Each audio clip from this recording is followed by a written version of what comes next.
But at this stage, it doesn't look probable. The most probable scenario, in my opinion, is, but for now, it looks bearish, it looks weak. What this means right now, the dollar is getting more strength. Hi everyone, warmly welcome to this week's market outlook. My name is Hasse. I've been trading and investing for over 8 years, and I hope I can give you some inputs in this video. Let's start with the weekly calendar. And Monday, nothing special. We have PPI on Tuesday. You see the red folders, and this is Swedish time. And of course, you can keep an eye on these folders here, but my main focus is the red folder here. And of course, keep in mind bank holiday on Thursday. If we check the earnings calendar, nothing special today on Monday. Alibaba tomorrow, Wednesday, Thursday, Friday.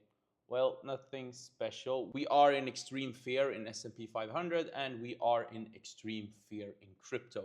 And it will be interesting to show you my thoughts in the charts. But overall, when we are at these levels of fear, often it can create just a relief rally before aiming for lower levels again, assuming that we are in a bear market now. If we are in a bull market, then of course this will just jump up and go to extreme greed. But at this stage, it doesn't look probable. The most probable scenario, in my opinion, is if we get a relief rally, we'll maybe end up in neutral greed, and then we can start the next leg down in the bear market. This is how the charts are looking right now, and I'm going to explain my thoughts soon. I'm more than happy to adapt myself and start aiming for all-time highs the upcoming weeks and months. The liquidation index, let's just have it in the 4-hour. We can see a lot of longs are getting liquidated since we are just smashing it down in crypto.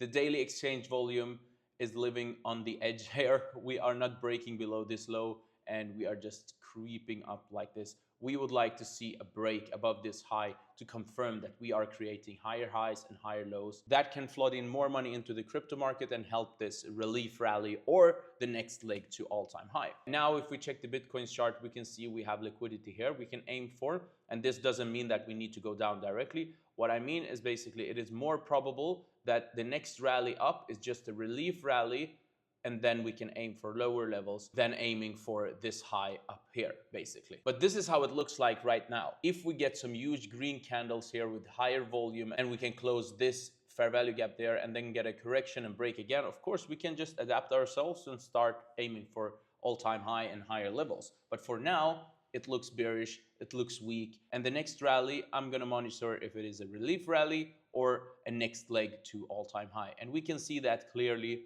based on the volume. Right now, we have huge selling volume. Huge, I mean huge. Like compare it to the breakouts we had in November 24. You see the volume here? This is telling you that this is a high probability movement. Like this is not a fake out. And now I'm not talking about guarantees, I'm talking about probabilities. So if we now see a few green candles up with low volume, that is basically telling you that the highest probability scenario now is just like creating some kind of lower high and then aiming for lower levels. If we get a reaction with high green volume outperforming this candle and we're just closing fair value gaps, getting corrections and breaking up again, fine. We can aim for 150, 200K if you want. It doesn't matter for me. I'm just looking at the charts and deciding what the chart is doing. If we check Nasdaq here in the daily chart, we can see that we have been building a bearish order flow here.